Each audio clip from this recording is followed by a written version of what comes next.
नेपाल सरकारलाई जिम्मा लगाएको श्री पेज सिंहासन र राजदण्डको घरिघरि झझल खुवाइबस्छ। बडा महाराज पृथ्वी सपनामा आई बक्सिन्छ र मलाई बारम्बार भनिबक्सिन्छ मैले त्यत्रो दुःखले आर्ज्याको राजतन्त्र तैले ढालिस।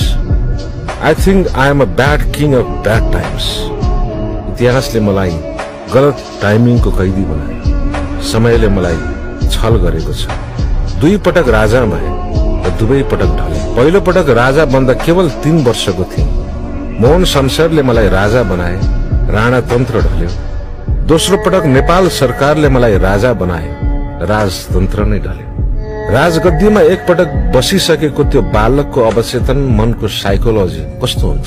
एक्लो दुधे बालकलाई देशमै छाडी हजुरबुबा त्रिभुवन सपरिवार जवाहरलाल नेहरूको देशमा निर्वासन गइबक्स्यो र म राजा बने।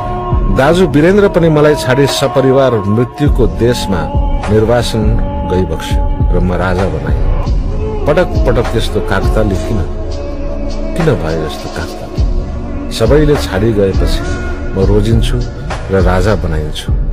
I am indeed a king of bad times.